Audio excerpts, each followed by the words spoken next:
Hi, I am Daniel, and I am going to be ranking the Disney Golden Age, which includes the first 5 films from Snow White to Bambi.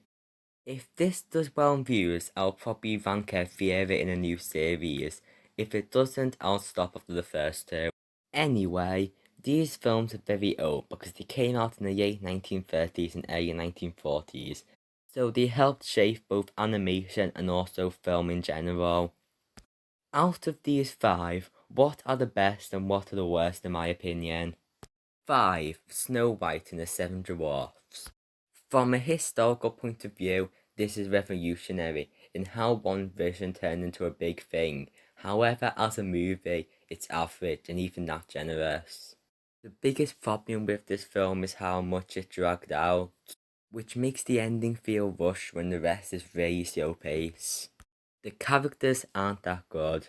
Snow White is the worst Disney princess, and there's a yard competition for that, because she has no personality. The evil queen is an underwhelming villain who isn't even in much of the film, and the dwarfs is putting quantity over quality. Doc and Grumpy are good, but the other 5 have almost nothing good or even interesting.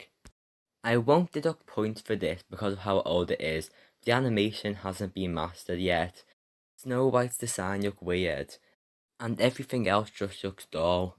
The behind the scenes of this is interesting, but the film isn't. I did even mention the story because there really is one.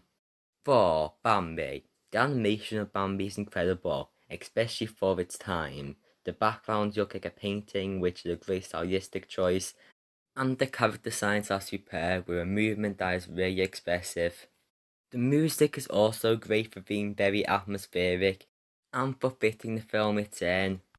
In scenes where it's just music and animation telling the story, it is spectacular, but the dialogue ruins the art Bambi for me. The dialogue is badly written and annoying because it isn't even needed. The designs are expressive enough for it to be a silent film, and if it was about dialogue, I could overlook the weak story and slow pacing. More than half the movie is Kid Bambi doing nothing. The time skip should have happened earlier, because that's way more interesting. I don't know for sure whether cutting the dialogue would make it great, but I could at least respect it for what it was trying to do, but currently it is only average. 3. Dumbo. I really like this film for the simple story it's trying to be. This was intended to be a short, but it got dragged out to a full film, which is weird because it doesn't feel as dragged out as other early Disney films. And that's probably because it's 10 to 20 minutes shorter. The characters are good and it's overall just wholesome.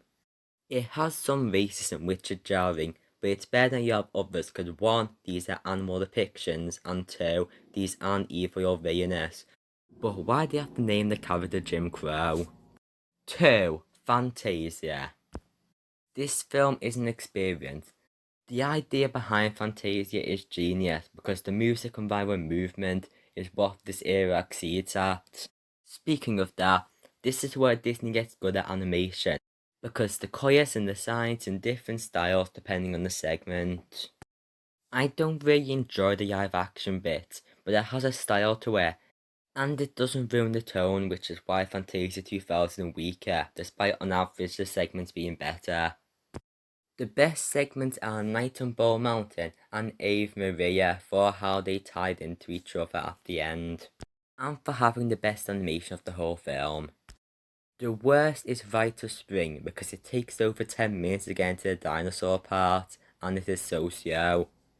Fantasia is a great film, and although not one of my favourites, it is spectacular for the idea alone, and I want a third Fantasia. Come on, Disney Plus. It should happen before the Moana show. Seriously, what would that even be about? 1. Pinocchio. This film is so amazing I can overlook the obvious logical problems. Like how Geppetto expected New Year AI Puppet Boy to both be able to yearn at a school and know how to walk there. Anyway, Pinocchio is surprisingly dark because of how many villains there are, and how some of them keep doing bad things without punishment, like how many kids have and will continue to be turned to donkeys and sent into slavery. Even with mature parts like that, it isn't a completely gloomy experience. and that is because of the great characters. In the original story it's based off, Pinocchio was meant to be a bad person, but I think changing him into an optimistic child who just makes mistakes and gets into trouble makes all the difference in this film. When You Wish Upon a Star is easily the best Golden Age song, even though there isn't very much competition, to be honest. And it ties into the message that although bad people exist and may make the world seem bad, if you try to better yourself it can make a big difference. It would only be an out of 10 because of the logical problems and weak animation, but the best part of the peak of Disney for me.